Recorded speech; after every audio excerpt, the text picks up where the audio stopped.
Hello दोस्तों, स्वागत है आपका हमारे चैनल यूपी एग्जाम क्रिजर में। दोस्तों, आज के वीडियो में हम 25 अप्रैल से संबंधित उत्तर प्रदेश के सभी एग्जाम्स के लिए मोस्ट इंपॉर्टेंट करंट अफेयर के क्वेश्चंस को डिस्कस करेंगे और हर एक क्वेश्चन से रिलेटेड आपको फैक्ट भी बताएंगे। और वीडियो के अंत में हम आपसे क्वेश्चन भी पूछेंगे जिसका जवाब आपको कमेंट बॉक्स में देना है। और अगर आपको इसकी PDF डाउनलोड करनी है तो इसकी PDF आप हमारे टेलीग्राम ग्रुप से डाउनलोड कर सकते हैं। टेलीग्राम ग्रुप की लिंक आपको वीडियो के डिस्क्रिप्शन में मिल जाएगी। और दोस्तों, ये जो Uttar Pradesh daily current affair का वीडियो है, ये यूपी के सभी कॉम्पिटिटिव एग्जाम्स जैसे यूपी लेखपाल, उत्तर प्रदेश शिक्षक भर्ती यानी super TET, UP PSC, RO, ARO यानी उत्तर प्रदेश के जितने भी कॉम्पिटिटिव एग्जाम्स हैं सभी के लिए मोस्ट इंपॉर्टेंट है। तो अगर आप उत्तर प्रदेश की किसी भी एग्जाम्स की तैयारी कर रहे हैं तो इस वीडियो को रेगुलर जरूर देखें। तो चलिए शुरू करते हैं। आज का सेशन शुरू करने से पहले हम कल के क्वेश्चंस का रिवीजन करेंगे। कल का पहला क्वेश्चन है, उत्तर प्रदेश सरकार अंतर्जातीय विवाह प्रोत्साहन योजना के अंतर्गत विवाहित जोड़े की कितने रुपए की आर्थिक मदद करेगी। इसका जो करेक्ट आंसर है वो है ऑप्शन नंबर ए, 50,000 रुपए की। अगला क्वेश्चन है, 22 अप्रैल 2022 को केंद्रीय मंत्री डॉक्टर वीरेंद्र कुमार ने कहां से डॉक्टर अंबेडकर उत्कृष्टता केंद्र योजना का शुभारंभ किया। इसका जो करेक्ट आंसर है वो है ऑप्शन नंबर बी, वाराणसी से। और दोस्तों, उत्तर प्रदेश करंट अफेयर की लास्ट 1 ईयर की यानी साल 2021 की अगर आपको करंट अफेयर की PDF डाउनलोड करनी है तो इसकी लिंक आपको वीडियो के डिस्क्रिप्शन में मिल जाएगी। वहां से आप इस PDF को डाउनलोड कर सकते हैं। इस PDF में हमने जनवरी से लेकर के दिसंबर 2021 तक के उत्तर प्रदेश करंट अफेयर की सभी इंपोर्टेंट क्वेश्चंस को विस्तार पूर्वक बताया है। और दोस्तों, इसके साथ ही अगर आपको केवल मंथली जैसे मार्च 2022 मंथ की PDF डाउनलोड करनी है या जनवरी फरवरी, तो इसकी लिंक भी आपको वीडियो के डिस्क्रिप्शन में मिल जाएगी। तो वहाँ से आप ये दोनों PDF डाउनलोड कर सकते हैं। और दोस्तों, PDF डाउनलोड करने में अगर कोई भी प्रॉब्लम होती है तो साइट पर आपको WhatsApp नंबर और ईमेल मिल जाएगा जिस पर आप कांटेक्ट कर सकते हैं। और दोस्तों, ये जो उत्तर प्रदेश करंट अफेयर की PDF है, इसमें हमने करंट अफेयर के साथ साथ यूपी GK के जो मोस्ट इंपॉर्टेंट टॉपिक हैं उसको भी कवर किया है। अगला क्वेश्चन है, भारत का पहला शुद्ध हरित हाइड्रोजन संयंत्र किस राज्य में शुरू हुआ। इसका जो करेक्ट आंसर है वो है ऑप्शन नंबर ए, असम में। अगला क्वेश्चन है, पहला अतुल्य भारत अंतर्राष्ट्रीय क्रूज सम्मेलन 2022 कहां आयोजित किया जाएगा। इसका जो करेक्ट आंसर है वो है ऑप्शन नंबर बी, मुंबई में। अगला क्वेश्चन है, हाल ही में भारत ने किस देश को अतिरिक्त $500 मिलियन की ईंधन सहायता देने की घोषणा की। तो श्रीलंका को। अगला क्वेश्चन है, हाल ही में किसे नई वैश्विक शांति राजदूत 2022 के रूप में चुना गया है। तो वैश्विक शांति राजदूत 2022 के रूप में चुना गया है बबीता सिंह को। अगला क्वेश्चन है, खेलो इंडिया यूनिवर्सिटी गेम्स 2021 के दूसरे संस्करण का आयोजन किस शहर में शुरू हुआ। इसका जो करेक्ट आंसर है वो है ऑप्शन नंबर ए, बेंगलुरु में। अगला क्वेश्चन है, हाल ही में जन निगरानी ऐप किस राज्य से संबंधित है। तो जन निगरानी जम्मू कश्मीर से। यहां से ध्यान रखना है, जन जम्मू। अगला क्वेश्चन है, 23 अप्रैल को निम्न में से कौन सा दिवस मनाया जाता है। तो 23 अप्रैल को जो है अंग्रेजी भाषा दिवस और स्पेनिश भाषा दिवस मनाया जाता है, यानी ऑप्शन नंबर सी यहाँ पे करेक्ट होगा। तो दोस्तों, ये थे कल के क्वेश्चंस जिसका हमने रिवीजन किया। अब हम शुरू करते हैं आज का सेशन। आज का पहला क्वेश्चन है, उत्तर प्रदेश के कितने गाँव बिहार में शामिल किए जा रहे हैं। इसका जो करेक्ट आंसर है वो है ऑप्शन नंबर सी, 15 गाँव। दोस्तों, उत्तर प्रदेश के 15 गांव को जो है बिहार के पश्चिम चंपारण में शामिल करने की पहली प्रक्रिया पूरी हो गई है। यानी जो राज्य सरकार है, जैसे बिहार राज्य सरकार है तो उसने उत्तर प्रदेश को प्रस्ताव भेजा है और जो उत्तर प्रदेश सरकार है वो बिहार को प्रस्ताव भेजेगी। क्योंकि जो उत्तर प्रदेश है इसके 15 गाँव को जो है बिहार के पश्चिम चंपारण में शामिल किया जाएगा और जो बिहार के पश्चिम चंपारण के 7 गाँव हैं उसे जो है उत्तर प्रदेश में शामिल करने की शुरुआत जो है वो की जा रही है। यानी बिहार के भी 7 गांव उत्तर प्रदेश में शामिल किए जाएंगे। राज्य और केंद्र सरकार की स्वीकृति के बाद दोनों राज्यों की भौगोलिक संरचना में परिवर्तन हो जाएगा। दरअसल दोस्तों, क्या है कि जो 15 गांव हैं, उत्तर प्रदेश के 15 गांव और बिहार के 7 गांव, अब जैसे उत्तर प्रदेश के 15 गांव हैं तो ये जो है बिहार की सीमा से सटे हुए हैं और इसी तरह से जो बिहार के 7 गाँव हैं वो उत्तर प्रदेश की सीमा से सटे हुए हैं। तो ऐसे में क्या है कि वहाँ के जो ग्रामीण स्तर के लोग हैं तो उन्हें जो है इनसे होकर के गुजरना पड़ता है। यानी अगर वो जो है कहीं जाते हैं तो ये जो गांव हैं, जैसे उत्तर प्रदेश के 15 गांव और बिहार के 7 गांव, ये सीमा से सटे हुए हैं, तो इस वजह से उन्हें जो है इन्हीं से होकर के गुजरना पड़ता है। तो ऐसे में जो प्रशासन है उसे भी कई तरह की समस्याएं होती हैं, जैसे कोई आपदा आती है तो उस दौरान भी जो प्रशासन है उसे कई सारी समस्याएं होती हैं। तो ऐसे में जो राज्य सरकारें हैं उन्होंने ये फैसला किया है कि ये जो गाँव हैं इनकी अदला बदली की जाएगी। ठीक है, तो उत्तर प्रदेश के 15 गाँव बिहार में शामिल किए जाएंगे और जो बिहार के 7 गांव हैं वो उत्तर प्रदेश में शामिल किए जाएंगे। अब ऐसे में आपको यहाँ पर ध्यान रखना है कि उत्तर प्रदेश की वो 15 गांव कौन कौन से हैं जो बिहार में शामिल होंगे। तो यहाँ पर आप देखेंगे यूपी के महाराजगंज और कुशीनगर 2 जिले हैं, महाराजगंज और कुशीनगर, इन्हीं के वो 15 गाँव हैं जो कि बिहार में शामिल किए जाएंगे। कौन कौन से हैं? तो महाराजगंज के हैं कपरधिक्का, नरसिंहपुर, सुईगीवरवा, भोतहा, खुटहवा, वनसप्ती, शिकारपुर और बकुलहिया, ये महाराजगंज के गांव हैं। और कुशीनगर की कौन कौन सी है? तो नारायणपुर, बकुलादह, हरिहरपुर, बसंतपुर, मरछवा, शिवपुर और बाल गोविंद छपरा, ये जो गांव हैं ये कुशीनगर के हैं और ये जो है प्रशासनिक दृष्टिकोण से बिहार में शामिल किए जा सकते हैं। यानी कि राज्य सरकार का जो प्रस्ताव है वो राज्य सरकारों को आपस में भेजा गया है और इसके बाद जो है अब ये केंद्र सरकार के पास जाएगा और केंद्र सरकार के पास ये जो प्रस्ताव अगर पास हो जाता है तो ये जो गांव हैं ये एक दूसरे राज्य में शामिल हो जाएंगे। इसके अलावा पश्चिम चंपारण यानी बिहार के कौन कौन से गांव हैं? तो बगहा अनुमंडल के 7 गांव कौन कौन से हैं? बैरी स्थान, मझरिया, मझरिया खास, श्रीपत नगर, नैनहा, भैंसही और कतकी को उत्तर प्रदेश के कुशीनगर जिले में शामिल किया जा सकता है। तो दोस्तों ये क्वेश्चन मोस्ट इंपॉर्टेंट है, आपके एग्जाम के पॉइंट ऑफ व्यू से आपको अच्छे से ध्यान रखना है और साथ ही आपको इसे नोट भी करना है कि उत्तर प्रदेश के 15 गांव हैं और जो बिहार है उसके पश्चिम चंपारण के 7 गांव हैं जो कि आपस में अदला बदली इनकी की जाएगी। अगला क्वेश्चन है, हाल ही में उत्तर प्रदेश में डॉक्टर से सुनिए कार्यक्रम का शुभारंभ किसके द्वारा किया गया? इसका जो करेक्ट आंसर है वो है option number C, Uttar Pradesh के उप मुख्यमंत्री ब्रजेश पाठक के द्वारा। उत्तर प्रदेश के उप मुख्यमंत्री ब्रजेश पाठक ने योजना भवन स्थित NIC सेंटर में डॉक्टर से सुनिए विषयक अभिनव पहल का शुभारंभ किया। दोस्तों ये जो पहल है डॉक्टर से सुनिए, ये बीमारियों के बारे में लोगों को जागरूक करने और लोगों की जिज्ञासाओं और शंकाओं के समाधान को लेकर प्रदेश सरकार द्वारा शुरू की गई है।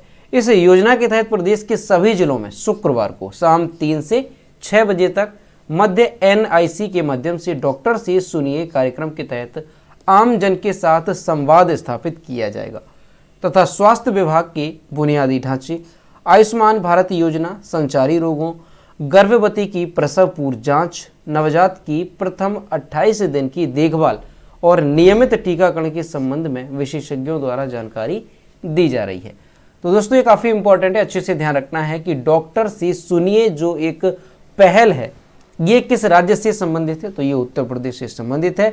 इसका जो शुभारंभ है वो किसने किया? तो उत्तर प्रदेश के उप मुख्यमंत्री ब्रजेश पाठक ने इसका शुभारंभ किया। इसका उद्देश्य क्या है? तो बीमारियों के बारे में लोगों को जागरूक करना और लोगों की जिज्ञासाओं और शंकाओं के समाधान को लेकर जो है इस पहल को शुरू किया गया है। इस पहल में होगा क्या? तो इस पहल में जो है सभी जिलों में शुक्रवार को 3 से 6 बजे तक डॉक्टर से सुनिए कार्यक्रम के तहत संवाद स्थापित किया जाएगा। तो अच्छे से ध्यान रखना है, डॉक्टर से सुनिए उत्तर प्रदेश से संबंधित है। अगला क्वेश्चन है, एथेनॉल और पर्यटन क्षेत्र में विकास की दिशा में उत्तर प्रदेश सरकार ने किस देश के समक्ष प्रस्ताव प्रस्तुत किया? इसका जो करेक्ट आंसर है वो है ऑप्शन नंबर बी, मॉरिशस के साथ। मॉरिशस के प्रधानमंत्री प्रविंद जगन्नाथ से काशी में उत्तर प्रदेश के मुख्यमंत्री योगी आदित्यनाथ ने मुलाकात की है। इस दौरान दोनों देशों के आधिकारिक प्रतिनिधि भी मौजूद रहे। बैठक में उत्तर प्रदेश में निवेश और व्यापार की संभावनाओं पर विचार किया गया। इससे पहले मॉरिशस के प्रधानमंत्री 3 दिवसीय वाराणसी यात्रा पर बुधवार शाम पहुंचे थे। सांस्कृतिक सहयोग और व्यापारिक औद्योगिक गतिविधियों संग दोनों देशों के अलावा वाराणसी से पर्यटन को बढ़ावा देने के मुद्दों पर बातचीत की गई। तो दोस्तों यहाँ से आपको अच्छे से ध्यान रखना है कि जो उत्तर प्रदेश के मुख्यमंत्री हैं योगी आदित्यनाथ, उन्होंने जो है मॉरिशस के जो प्रधानमंत्री हैं प्रविंद जगन्नाथ, उनसे काशी में मुलाकात की है, क्योंकि जो मॉरिशस के प्रधानमंत्री हैं वो 3 दिवसीय यात्रा पर वाराणसी आए हुए हैं। और ऐसे में जो उत्तर प्रदेश है तो वो जो है निवेश और व्यापार के बारे में जो है मॉरिशस के साथ चर्चा की गई है, और इसके साथ ही सांस्कृतिक सहयोग और व्यापारिक औद्योगिक गतिविधियों पर जो है और वाराणसी में पर्यटन को लेकर के मॉरिशस के प्रधानमंत्री से बातचीत की गई है। तो आपको ध्यान रखना है कि उत्तर प्रदेश सरकार जो है किस देश के साथ मिलकर के वाराणसी में पर्यटन को बढ़ावा देने और सांस्कृतिक सहयोग और औद्योगिक व्यापारिक गतिविधियों पर जो है सहयोग करेगा। तो ये है आपका मॉरिशस, यानी मॉरिशस के साथ जो है इन मुद्दों पर बातचीत की गई है और इन्हीं मुद्दों पर जो है उत्तर प्रदेश मॉरिशस के साथ आगे काम करेगा। अगला क्वेश्चन है, हाल ही में किसे नीति आयोग के उपाध्यक्ष के रूप में नियुक्त किया गया? इसका जो करेक्ट आंसर है वो है option number A, Suman Bery. यहाँ पर इमेज में देख सकते हैं ये सुमन बेरी हैं जो कि नीति आयोग के उपाध्यक्ष के रूप में नियुक्त किए गए हैं। नीति आयोग के उपाध्यक्ष राजीव कुमार ने अपने पद से इस्तीफा दे दिया और उनका जो कार्यकाल है वो 30 अप्रैल को समाप्त हो जाएगा। सरकार ने उनके स्थान पर अर्थशास्त्री सुमन के बेरी को नीति आयोग का उपाध्यक्ष नियुक्त किया। सरकारी आदेश के अनुसार सुमन बेरी 1 मई से अपना पदभार संभाल लेंगे। दोस्तों ये क्वेश्चन वेरी मोस्ट इंपॉर्टेंट, इसे आपको अच्छे से ध्यान रखना है, आपको इसे नोट भी करना है। ये क्वेश्चन जो है आपके एग्जाम में पूछा जा सकता है, आपको इस तरह से इसे याद रखना है। तो दोस्तों नीति आयोग के जो उपाध्यक्ष हैं वो कौन बन गए हैं? राजीव कुमार थे। ये जो है 30 अप्रैल को इनका कार्यकाल समाप्त हो जाएगा और इनके स्थान पर सुमन के बेरी जो अर्थशास्त्री हैं उन्हें जो है नीति आयोग का उपाध्यक्ष नियुक्त किया गया है। अब दोस्तों सुमन के बेरी ये हैं कौन, इनके बारे में थोड़ा जानते हैं। तो दोस्तों सुमन बेरी एक प्रसिद्ध अर्थशास्त्री हैं और ये जो है वर्तमान में बेल्जियम में इकोनॉमिक थिंक टैंक के गैर आवासीय फेलो के पद पर हैं। दोस्तों जो सुमन के बेरी हैं ये 2001 से 2011 तक national council of applied economic research के डायरेक्टर जनरल रहे थे। इससे पहले वे विश्व बैंक के मुख्य अर्थशास्त्री के रूप में भी अपनी सेवाएं दे चुके हैं। और दोस्तों ये जो सुमन के बेरी हैं इनकी अगर शिक्षा की बात की जाए तो इन्होंने अपनी ग्रेजुएशन ऑक्सफोर्ड यूनिवर्सिटी और मास्टर डिग्री प्रिंसटन यूनिवर्सिटी से हासिल की है। दोस्तों जो सुमन बेरी हैं ये इन्होंने अपने करियर की शुरुआत में ही विश्व बैंक से जुड़े और 28 साल सेवाएं देने के बाद वहाँ के मुख्य अर्थशास्त्री भी बने। ठीक है, तो ये चीज़ आपको यहाँ पर ध्यान रखनी है कि जो सुमन की बेरी हैं इन्हें जो है नीति आयोग का उपाध्यक्ष बनाया गया है और 1 मई से ये अपना पदभार संभालेंगे। दोस्तों नीति आयोग से संबंधित आपको कई सारी चीज़ें अच्छे से ध्यान रखनी है। जैसे नीति आयोग की स्थापना कब हुई? तो 1 जनवरी 2015 को नीति आयोग की स्थापना हुई। नीति आयोग के अध्यक्ष कौन होते हैं? तो देश के प्रधानमंत्री यानी नरेंद्र मोदी जो है नीति आयोग के अध्यक्ष हैं। और उपाध्यक्ष कौन बन गए? तो सुमन के बेरी इसके उपाध्यक्ष बन गए। और सीईओ कौन है? तो ध्यान रखना है अमिताभ कांत। अमिताभ कांत जो है ये नीति आयोग के सीईओ है। ठीक है, तो ये सारी चीजें नीति आयोग से रिलेटेड आपको अच्छे से ध्यान रखनी है। अगला क्वेश्चन है, राष्ट्रीय पंचायती राज दिवस कब मनाया जाता है? इसका जो करेक्ट आंसर है वो है ऑप्शन नंबर सी, 24 अप्रैल को। पंचायती राज मंत्रालय द्वारा प्रतिवर्ष 24 अप्रैल को राष्ट्रीय पंचायती राज दिवस मनाया जाता है। 24 अप्रैल को यह वार्षिक उत्सव उस ऐतिहासिक दिन को मनाने के लिए किया जाता है जिस दिन 1992 में संविधान अधिनियम पारित किया गया था। कौन सा? 73वां संशोधन, यानी 73वां जो संविधान संशोधन है वो किया गया था 1992 में। तो उसी दिन की याद में जो है ये मनाया जाता है।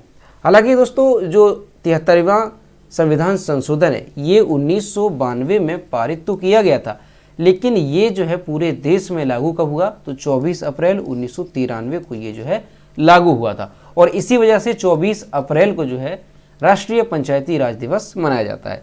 दोस्तों ये जो राष्ट्रीय पंचायती राज दिवस है इसकी घोषणा कब हुई थी? तो 24 अप्रैल 2010 को पहला राष्ट्रीय पंचायती राज दिवस घोषित किया गया था। और उस टाइम पर प्रधानमंत्री कौन थे? तो मनमोहन सिंह जो है उस टाइम पर प्रधानमंत्री थे।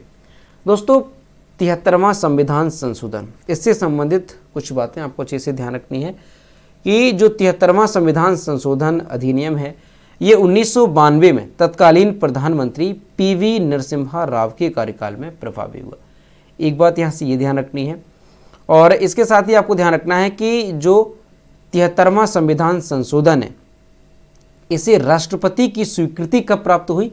तो 20 अप्रैल 1993 को, और ये 24 अप्रैल 1993 से अधिनियम लागू हुआ था।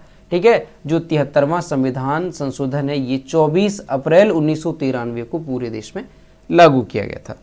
ठीक है, तो इसी वजह से जो है 24 अप्रैल को राष्ट्रीय पंचायती राज दिवस मनाया जाता है। दोस्तों, इस संविधान संशोधन के तहत अगर देखा जाए तो इसके तहत जो है भारतीय संविधान में भाग 9 जोड़ा गया था। ठीक है, यहाँ से आपको सारी बातें ध्यान रखनी है। भाग 9 जोड़ा गया। इसके साथ ही 73वें संविधान संशोधन द्वारा संविधान में 11वीं अनुसूची जोड़ी गई। ठीक है, ध्यान रखना है 11वीं अनुसूची, 11वीं जो है अनुसूची भी जोड़ी गई। तो ये आपको ध्यान रखना है, भाग 9 जोड़ा गया, 11वीं अनुसूची जोड़ी गई 73वें संविधान संशोधन के द्वारा। और जो 73वां संविधान संशोधन है ये कब जो है लागू किया गया? तो 24 अप्रैल 1993 को। और पारित कब किया गया? तो 1992 को ये पारित किया गया। तो दोस्तों, यहाँ से आपको अच्छे से ध्यान रखना है। और कई बार एग्जाम में इस तरह से क्वेश्चन पूछा जाता है कि जो पंचायती राज व्यवस्था है इसका जो वर्णन है वो भारत के संविधान के किस भाग में है? तो भाग 9। और अगर ये पूछा जाए कि किस अनुसूची, तो 11वीं अनुसूची से ये संबंधित है। अगला क्वेश्चन है, हाल ही में किस देश ने विश्व की सबसे शक्तिशाली परमाणु सक्षम बैलिस्टिक मिसाइल RS-28 सरमत का परीक्षण किया? इसका जो करेक्ट आंसर है वो है ऑप्शन नंबर बी, रूस ने। रूस ने एक नई परमाणु सक्षम अंतर महाद्वीपीय बैलिस्टिक मिसाइल जो कि दुनिया की सबसे शक्तिशाली मिसाइल है, इसका नाम क्या है? तो RS-28 सरमत इस मिसाइल का नाम है। इसे जो है पहली बार उत्तर पश्चिमी रूस के प्लेसेट्स से परीक्षण किया गया था और लगभग 6000 किलोमीटर दूर कामचटका प्रायद्वीप में लक्ष्यों को मारा था। सरमत एक 3 चरणों वाली तरल ईंधन वाली मिसाइल है जिसकी रेंज 18,000 किलोमीटर है और सटीक होने के लिए इसका लॉन्च वजन 208.1 मीटर टन है। सॉरी, यहाँ पर ये नहीं होगा, इसका जो वजन है वो कितना है? तो 208.1 टन इसका वजन है। और इसकी लंबाई कितनी है? तो 35.3 मीटर ये लंबी है और 3 मीटर ये जो मिसाइल है वो व्यास की है। तो यहाँ से आपको अच्छे से ध्यान रखना है कि रूस ने जो है दुनिया की सबसे शक्तिशाली मिसाइल बनाई है जो कि 18,000 किलोमीटर की इसकी रेंज है और इसका जो वजन है वो 208.1 टन है और ये जो मिसाइल है वो 35.3 मीटर लंबी है। दोस्तों, इस मिसाइल का नाम क्या है? अच्छे से ध्यान रखना है, RS-28 सरमत इसका नाम है। और दोस्तों, रूस से संबंधित अगर देखा जाए कि और कौन से क्वेश्चन आपको ध्यान रखने हैं, तो यहाँ पर आप देखेंगे कि अंतरिक्ष में पहली बार उपग्रह भेजा गया, तो किस देश द्वारा जो है अंतरिक्ष में पहली बार उपग्रह भेजा गया था? तो ये भेजा गया था रूस के द्वारा। ठीक है, रूस के द्वारा भेजा गया था। कब भेजा गया था? तो ये आपको ध्यान रखना है 1957 में। 1957 में जो है दुनिया में पहली बार ऐसा हुआ था जब रूस के द्वारा अंतरिक्ष में उपग्रह भेजा गया था। दोस्तों, कौन सा उपग्रह भेजा गया था उसका भी नाम ध्यान रखना है, तो स्पुतनिक फर्स्ट जो है उपग्रह भेजा गया था। अगला क्वेश्चन ध्यान रखना है, अंतरिक्ष में पहली बार मनुष्य किस देश से गया? तो ये भी गया है रूस से। और कौन सा मनुष्य जो है वो सबसे पहले अंतरिक्ष में गया? तो उसका नाम आपको अच्छे से ध्यान रखना है, तो यूरी गॉगरिन। ठीक है, यूरी गॉगरिन जो है ये पहली बार अंतरिक्ष में जाने वाले व्यक्ति हैं जो कि रूस से संबंधित हैं। और दोस्तों, ये कब गए थे? तो 12 अप्रैल 1961 को। ठीक, 12 अप्रैल 1961 को ये अंतरिक्ष में गए थे। अगला क्वेश्चन आपको ध्यान रखना है, मोस्ट इंपॉर्टेंट, कि अंतरिक्ष में फिल्म शूटिंग करने वाला विश्व का पहला देश कौन सा है? तो ये है रूस, अंतरिक्ष में फिल्म शूटिंग करने वाला। और दोस्तों, हाल ही में कुछ दिन पहले ही जो है इस फिल्म की शूटिंग की गई है, तो इस वजह से आपको इसे अच्छे से ध्यान रखना है कि अंतरिक्ष में फिल्म शूटिंग करने वाला विश्व का पहला देश रूस है। अब दोस्तों, फिल्म का नाम क्या है? ये मोस्ट इंपॉर्टेंट है, तो ध्यान रखना है, द चैलेंज जो है फिल्म का नाम है। और ये आपको अच्छे से ध्यान रखना है कि अगर पूछा जाए कि अंतरिक्ष में शूटिंग होने वाली दुनिया की पहली फिल्म कौन सी है, तो द चैलेंज। अगला क्वेश्चन है, हाल ही में India pulse and grains association के अध्यक्ष के रूप में किसे नियुक्त किया गया? इसका जो करेक्ट आंसर है वो है ऑप्शन नंबर सी, यहां पे करेक्ट होगा विमल कोठारी। भारत के दलहन व्यापार और उद्योग के लिए शीर्ष निकाय India pulses and grains association ने तत्काल प्रभाव से जो बिमल कोठारी हैं इन्हें नया अध्यक्ष नियुक्त किया। तो यहां से आपको ध्यान रखना है, भारत के दलहन व्यापार और उद्योग के लिए जो शीर्ष निकाय है India pulses and grains association, इसके अध्यक्ष जो है वो कौन बन गए हैं, तो विमल कोठारी। अगला क्वेश्चन है, निम्नलिखित में से किस राज्य ने खोंगजोम युद्ध स्मारक परिसर में खोंगजोम दिवस मनाया? इसका जो करेक्ट आंसर है वो है ऑप्शन नंबर डी, मणिपुर ने। मणिपुर में 23 अप्रैल 2022 को राज्य के उन वीर सपूतों को श्रद्धांजलि अर्पित की गई जिन्होंने 1891 में एंग्लो मणिपुरी युद्ध के दौरान खोंगजोम की लड़ाई में मणिपुर की स्वतंत्रता के लिए रक्षा के लिए जो है अंग्रेजों के खिलाफ सर्वोच्च बलिदान किया था। तो दोस्तों जो खोंगजोम दिवस है ये कहाँ से संबंधित है, इसे आपको ध्यान रखना है, मणिपुर से संबंधित है। इस तरह से क्वेश्चन आपसे पूछा जा सकता है कि जो खोंगजोम दिवस है ये किस राज्य से संबंधित है, तो ये मणिपुर से संबंधित है। और मणिपुर में इसे क्यों मनाया जाता है, तो 23 अप्रैल को जो है ये मनाया जाता है और उन वीर सपूतों को श्रद्धांजलि जो है इसके माध्यम से दी जाती है जिन्होंने 1891 में एंग्लो मणिपुरी युद्ध के दौरान जो है अंग्रेजों से लड़ते हुए अपना बलिदान दिया था। ठीक है, तो ध्यान रखना है, खोंगजोम दिवस 23 अप्रैल को मणिपुर में मनाया जाता है। अगला क्वेश्चन है, स्किल इंडिया द्वारा हाल ही में किसके सहयोग से राष्ट्रीय शिक्षुता मेला 2022 आयोजित किया गया? इसका जो करेक्ट आंसर है वो है ऑप्शन नंबर ए, प्रशिक्षण महानिदेशालय के सहयोग से। स्किल इंडिया द्वारा हाल ही में प्रशिक्षण महानिदेशालय के सहयोग से 700 से अधिक स्थानों पर राष्ट्रीय शिक्षुता मेला 2022 आयोजित किया गया। इसमें 30 से अधिक क्षेत्रों से 4000 से अधिक संगठन भाग लेंगे। इन क्षेत्रों में रिटेल, बिजली, आईटी, आईटीईएस, दूरसंचार, मोटर वाहन, इलेक्ट्रॉनिक्स आदि शामिल हैं। तो दोस्तों ध्यान रखना है, स्किल इंडिया द्वारा प्रशिक्षण महानिदेशालय के सहयोग से 700 से अधिक स्थानों पर राष्ट्रीय शिक्षुता मेला 2022 आयोजित किया गया। अगला क्वेश्चन है, अप्रैल 2022 में शिगमोगा हवाई अड्डे का नाम किस राज्य के पूर्व मुख्यमंत्री के नाम पर रखा जाएगा? इसका जो करेक्ट आंसर है वो है ऑप्शन नंबर सी, कर्नाटक। दोस्तों कर्नाटक के जो मुख्यमंत्री हैं बसवराज बोम्मई, इनकी अध्यक्षता में कर्नाटक राज्य मंत्रिमंडल ने पूर्व मुख्यमंत्री जो BS येदियुरप्पा थे इनके नाम पर जो एक निर्माणाधीन हवाई अड्डा है शिवमोगा हवाई अड्डा, तो इसके नाम की जो है मंजूरी दे दी है। प्रस्ताव अब आगे मंजूरी के लिए केंद्रीय नागरिक उड्डयन मंत्रालय को भेजा जाएगा। शिवमोगा हवाई अड्डे का निर्माण 2020 में पूर्व मुख्यमंत्री BS येदियुरप्पा के प्रयासों से उड़ान योजना के अंतर्गत शुरू किया गया था। हवाई अड्डे के निर्माण की अनुमानित जो लागत है वो 384 करोड़ है। तो दोस्तों इस वजह से जो BS येदियुरप्पा ये काफ़ी चर्चा में है। यहाँ से आपको ध्यान रखना, अगर पूछा जाए कि जो BS येदियुरप्पा हैं इनके नाम पर किस हवाई अड्डे का नाम जो है वो रखा जाएगा, तो शिवमोगा हवाई अड्डे का। और अगर ये पूछा जाए कि BS येदियुरप्पा ये किस राज्य के पूर्व मुख्यमंत्री थे, तो ये कर्नाटक के पूर्व मुख्यमंत्री थे। तो ये चीज़ आपको यहाँ से ध्यान रखनी है। तो दोस्तों ये थे 25 अप्रैल से संबंधित उत्तर प्रदेश के सभी एग्जाम्स के लिए मोस्ट इंपॉर्टेंट करंट अफेयर के क्वेश्चन जो कि हमने डिस्कस किए। अब हम देखते हैं कल के वीडियो को क्वेश्चन जो हमने आपसे पूछा था। तो ये है कल के वीडियो को क्वेश्चन जो हमने आपसे पूछा था कि दुनिया की सबसे बड़ी इलेक्ट्रिक 3 व्हीकल फैक्ट्री कहाँ पर स्थापित की जाएगी? इसका जो करेक्ट आंसर था वो ऑप्शन नंबर बी था, तेलंगाना। और लगभग सभी स्टूडेंट्स ने इसके सही जवाब किए। और मैं आपसे हर रोज कहता हूँ कि जो भी क्वेश्चन आपसे पूछा जाए तो सभी लोग क्वेश्चन का आंसर जरूर किया करो। तो ये है आज का क्वेश्चन, ट्रांसजेंडर के लिए उत्तर प्रदेश का पहला गरिमा गृह कहाँ पर स्थापित किया जाएगा? तो इसका जो भी करेक्ट आंसर है वो आपको कमेंट बॉक्स में बताना है। तो दोस्तों अगर आपको आज का वीडियो पसंद आया है तो वीडियो को लाइक करें, अपने दोस्तों के साथ शेयर करें, और अगर अभी तक हमारे चैनल पर नए हैं तो चैनल को सब्सक्राइब करना ना भूलें। साथ ही बेल आइकन को भी प्रेस करें ताकि टाइम टू टाइम नोटिफिकेशन आप तक पहुंचता रहे। तो मिलते हैं नेक्स्ट वीडियो में। Thank you.